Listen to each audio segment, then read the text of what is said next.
그래서 화장 20페이지의 발표 강연 연설 방송입니다. 얘가 20, 21, 22페이지 3페이지에 걸쳐서 있죠. 이거 내용 하나씩 다 뭔지 청중 분석이 뭐냐면요. 이러다가 1시간 다 쓰겠죠. 근데 청중 분석 뭔지 모르면 화장 문제 못 푸나요? 아니죠.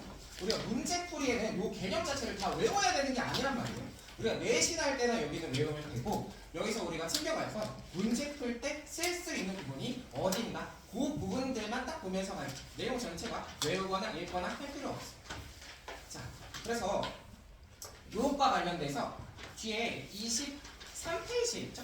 대표 예제 솔루션 있거든요.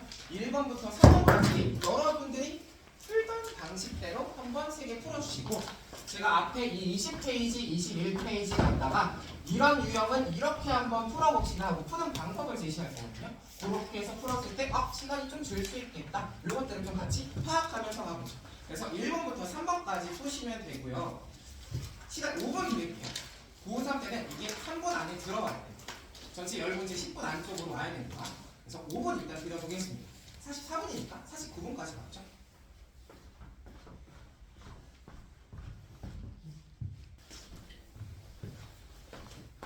자, 그럼 답을 간단히 불러드리고 이걸 좀 어떻게 봤으면 좋았을지 그 방법적인 것만 좀 짚을게요. 1번에 1번, 2번에 3번, 3번에 2번이었죠? 1, 3, 2. 자, 그 뒤를 우리가 발표 강연 연설 방송 개념 중에 좀 문제풀이 할 때 같이 보면 좋을 것들 위주로 먼저 체크를 할게요. 20페이지 돌아옵시다. 20페이지. 아까 말씀드린 것처럼 전체 읽을 거 아니고요. 여기서 우리가 합의하고 갈 부분들만 딱딱 위주로 할게요. 자, 첫 번째는 발표 강연의 개념 위주로 하겠습니다. 여러 사람 앞에서 자신의 생각이나 어떤 사실에 대해서 진술하는 말하기. 저는 이렇게 생각해요. 여러분들 이거 아시나요? 하고 말하는 게 발표 강연이라는 거죠. 체크하고 가야 될 것. 이것의 목적이 어떤 사실을 알려주려는 정보 전달이구나. 자기 생각에 대해서 알려주고 어떤 사실에 대해서 알려주는 거네. 이게 뒤에 있는 연설이랑 다르기 때문에 비교해서 잘 체크해 주셔야 되고, 자, 우리가 문제 풀 때 쓸 것 2번이 발표 강연의 내용 구성 방법 있죠? 그 친구에만 발표해 주시고 나머지 다른 거 안 볼 겁니다. 내용 구성 방법만 볼 거예요. 우리가 중요하다고 하는 이유는 뭘 알려주기 때문이냐? 이 쓰여있는 글 혹은 이 말하기에 정해진 틀에 대해서 알려주는 부분이죠. 즉 발표 강연 지문은 혹은 이런 말하기는 어디에선 뭘 말해야 돼요가 정해져 있는 거예요. 자, 그래서 각 부분을 길게 전체 읽을 건 없고요. 1번, 2번, 3번 붙어있는 제목이 요약이거든요. 거기만 밑줄하면서 같이 읽어두고 올라올게요. 자, 도입부부터 밑줄. 도입부.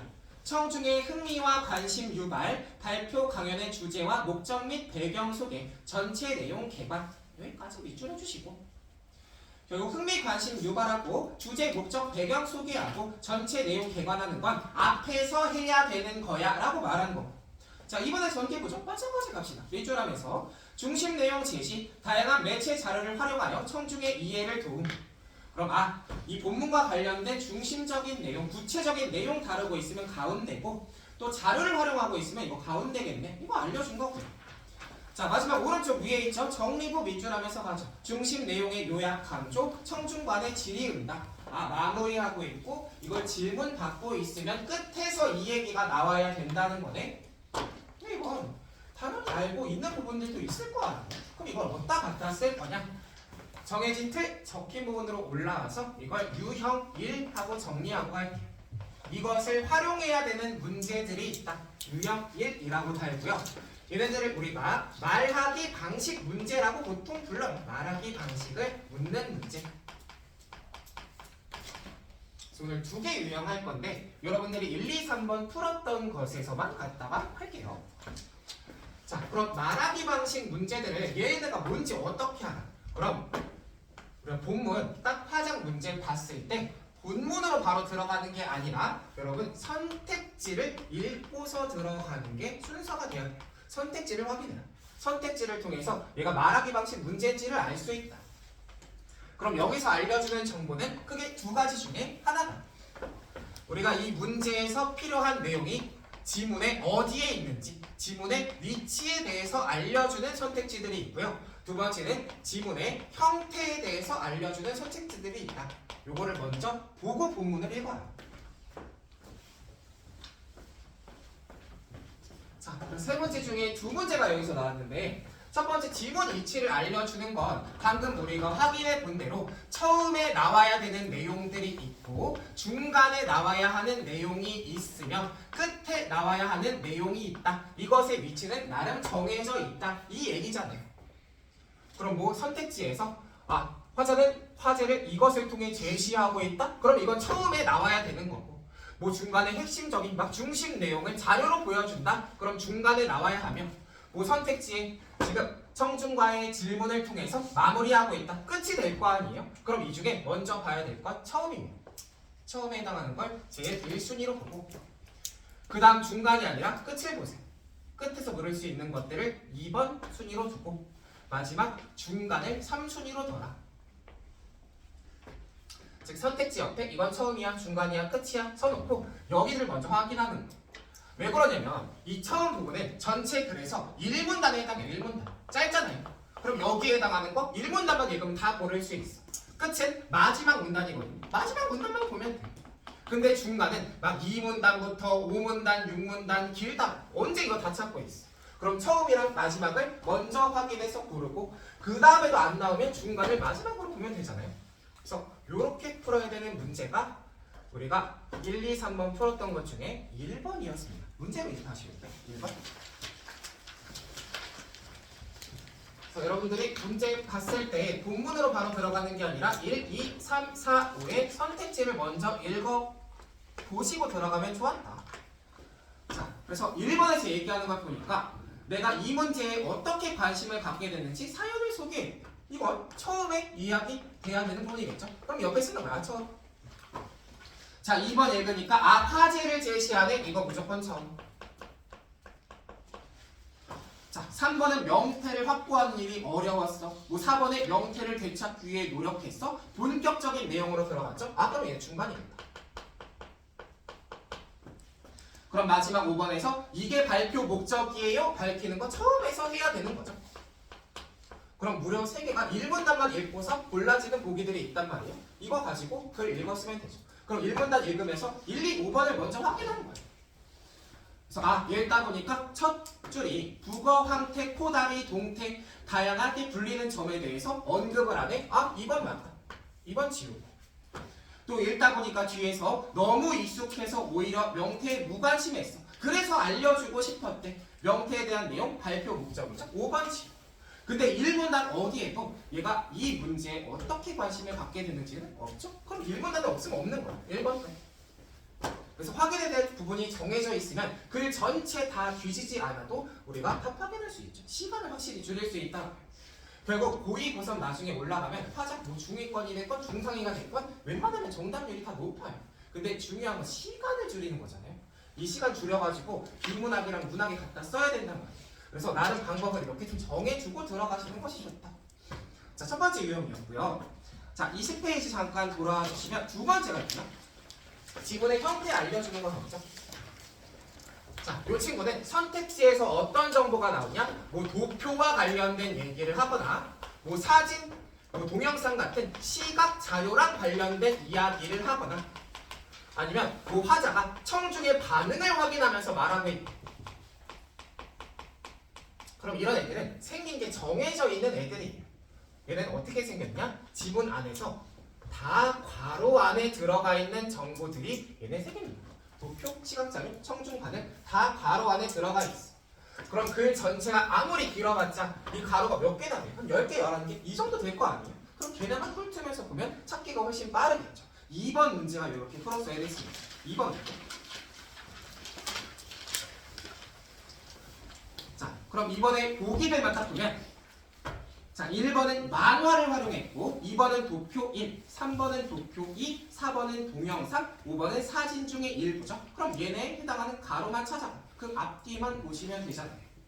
그럼 1번 문제 풀기 위해서 만화로 가요. 1문단 세 번째 줄에 있죠. 그럼 뒤에 보니까 보신 것처럼 명천에서는 어부, 태시에서 이름이 붙여졌대. 흥미롭죠? 묻고 있는 거 보니까 흥미유발 맞아. 그럼 1번 맞고. 2번 도표 1 찾아가면 되죠? 2번 난 첫 줄에 있네. 뒤에 보니까 보시는 것처럼 수만 도신 잡혔는데 최근에 사실상 없다. 명태가 우리 바다에서 사라져가는 실태? 맞죠? 2번 맞고. 그럼 3번 도표 2로 가면 그래서 보시는 것처럼 우리가 소비하고 있는 명태는 다 외국 수입이에요. 원산지 확인이 없잖아요. 3번이 정답. 그럼 괄호 있는 부분 요쪽만 보시면 찾아가는 시간이 확실히 줄겠죠. 그래서 위치랑 형태에 대해서 알려준 애들은 이거를 먼저 체크하고 찾을 부분들만 딱딱 읽어라. 자, 그래서 이걸 첫 번째 유형으로 잡았고요. 두 번째 유형은 앞에 돌아가지 않고 3번 문제 위에다가 적겠습니다. 이렇게 생긴 애들이 많이 나오거든요. 얘네를 유형 2로 갈게요. 얘가 형태만 바꿔가면서 많이 나오는데 보통 청중 반응 문제라고 해요. 청중 반응. 어떤 강연이나 발표를 듣고 나서 나는 이렇게 생각했어. 너는 어떠니? 하고 대화를 하거나 뭐 자기의 감상에 대해서 길게 쓰거나 이런 것들 나온단 말이죠. 조금씩 형태만 바꾸면서 되게 여러 번 나왔는데 얘네들은 뭐가 중요하냐면 본문 내용에 필요가 사실상 거의 없는 애들이 본문 내용 안 읽어도 풀 수 있는 게 보통 청중 반응 문제입니다. 얘는 뭐만 보시면 되냐면 보기에 주어진 자료만 분석해서 보면 돼요.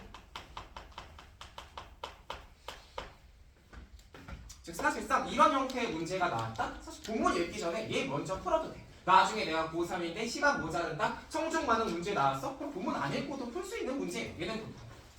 그러니까 3번 문제 여러분들이 봤을 때 학생 1이랑 학생 2가 서로의 메모를 보면서 반응한 거죠. 그럼 바로 이 보기 읽고 학생 1 메모랑 학생 2 메모만 딱딱 읽고 문제로 가는 거야. 그럼 학생 1이 학생 2 거 보고 나처럼 발표 내용을 사실 의견으로 구분했네? 자기도 사실 의견으로 구분하지 않았고 학생 2도 그렇지 않죠? 그럼 1번 틀려. 2번 가니까 얘는 나랑 다르게 관계를 파악했네? 하면 그게 위에 나왔잖아요. 남핵과 지구 온난화 화살표 이은 게 포인트죠. 이것 때문에 명태가 동해에서 사라져가고 있고 이것 때문에 명태 살리기 프로젝트를 추진했네. 관계 파악 2만 했고 학생 1은 안 했네. 그럼 이거 본문 내용 읽지 않아도 풀 수 있는 거죠. 그래서 얘네들이 나왔을 때 보기를 해석하는 게 가장 중요하다. 보기를 주의 깊게 봐야 된다. 왔다 갔다 하실 필요 없다. 자, 그래서 1, 2, 3번의 유형 가지고 먼저 얘기를 드렸고요. 한 가지 볼 건 연설이 나왔잖아요. 21페이지에 연설 짧게 봤을 때 자, 요 친구 개념 먼저 위주로 할게요. 공식적인 상황에서 청중의 태도나 행동을 변화시킬 목적으로 자신의 견해를 전달하는 설득적인 말하기. 목적 다른 것만 보이면 되죠. 위에는 이런 사실이 있어요 하고 알려주는 목적이라면 얘는 목적 자체가 다르다. 얘는 설득을 위해서 즉 생각 바꾸려고 말을 하는 게 연설이구나. 그 차이만 기억해 두시면 되고. 자, 나머지는 내용 구성 방법 나와 있죠. 거기 첫 줄에 밑줄 할게요. 연설도 발표나 강연과 마찬가지로 대부분 도입부, 전개부, 정리부로 구성돼요. 그럼 형태가 거의 같다는 것은 문제 푸는 방법은 똑같이 적용하면 된다.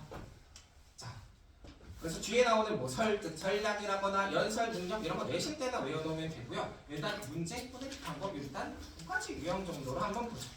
그래서 다음 주까지 72번 문제까지를 풀어 오셔야 되거든요. 많긴 하죠. 근데 문법 숙제가 따로 없어요. 그래서 거기까지 풀고 채점 오답해 오시는 거 할 때 이번에 본문 먼저 말고 선택지 먼저 읽은 다음에 정보 찾아서 들어가는 걸 한번 직전에 적용해 보도록 하죠. 자, 여기까지 오늘 수업이었습니다. 고생하셨어요.